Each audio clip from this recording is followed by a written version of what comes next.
Bill Gates, it's a pleasure to have you here with us in Canada. Thank you. Great to talk to you. You have lived a storied life, one that many people have written about. So, why did you want to tell your story and why now? So I'm turning 70 this year. It's the 50th anniversary of Microsoft, 25th of the foundation. I thought, I should reflect on my life and share, some of the luck and people who helped me be successful, particularly for these first 25 years. You describe realizing quite early on in your life that you were a different kind of kid. You felt like an outsider. What made you feel that way? I had a level of energy about learning new things and trying new things and asking questions about things that made me different. And so my exuberance meant that I didn't understand the other kids that well. Bill Gates was raised in an upper middle class family in Seattle, Washington. His parents, Mary and Bill Sr., had three kids: Libby, Bill Jr., and Christy. Tell me some more about your family dynamics. What was going on inside the Gates home in your childhood? Well, my mom was the hyper energetic person who was orchestrating all the family activities, and she had a certain set of expectations. But she and I, for a while, were in pretty strong conflict. That my dad would come home and in his calm way, try to help out there, and that's where I ended up. They had me see an analyst, psychologist, who talked to me about, okay,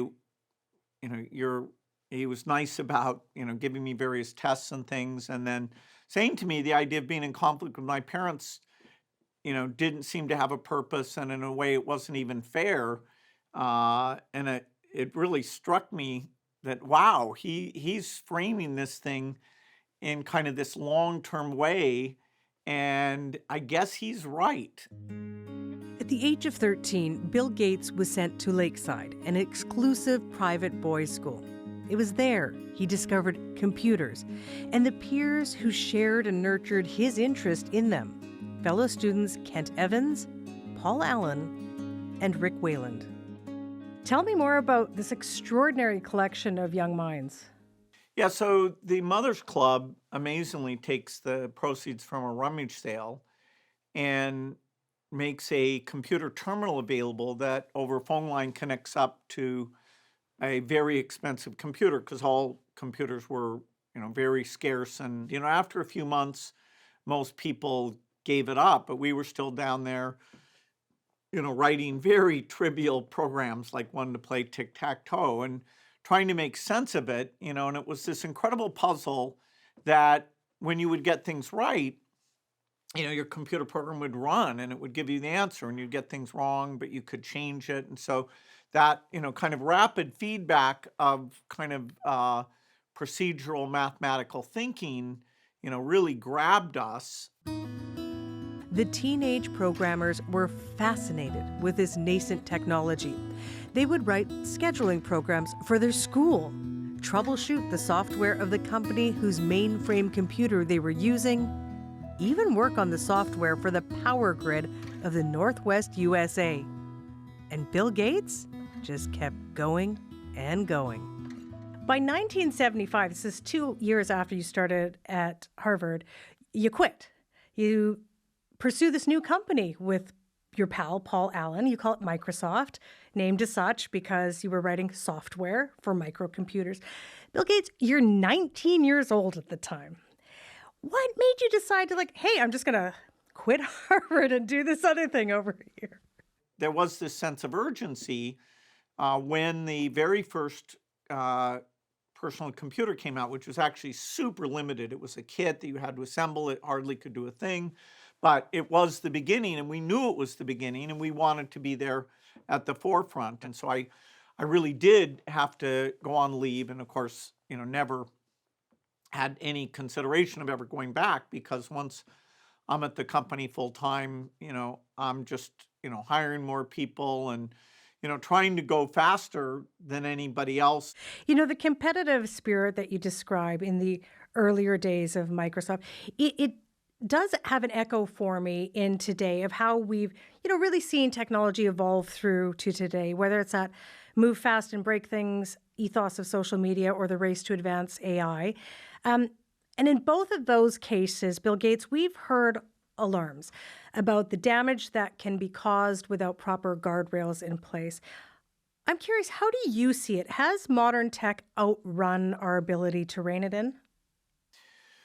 Well, for most of the PC era, even getting up to the early internet, all of this technology, you could say naively view it as an unadulterated good, that it's going to let you access the truth in this powerful way. It's not until social media shows up and you start to see some strange groups, who are kind of very niche, you know, conspiracy theory oriented, that then there starts to be a tinge of, oh my gosh, even though this is this great tool, it can be used in a way that's not always super helpful.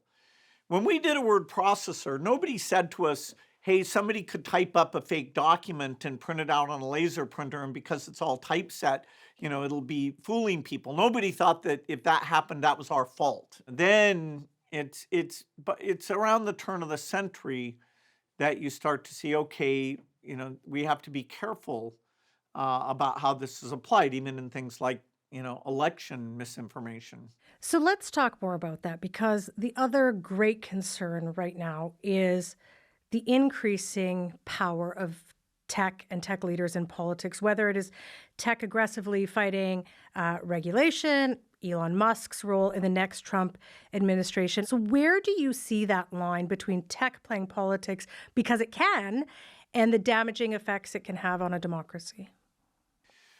Well, hopefully democracy, uh, has the ability to not let any single industry or, group of leaders be overly influential. Microsoft went through a, complex period where in the late 90s and early 2000, the US government and other governments, but primarily the US government, had a big lawsuit against us. And that was,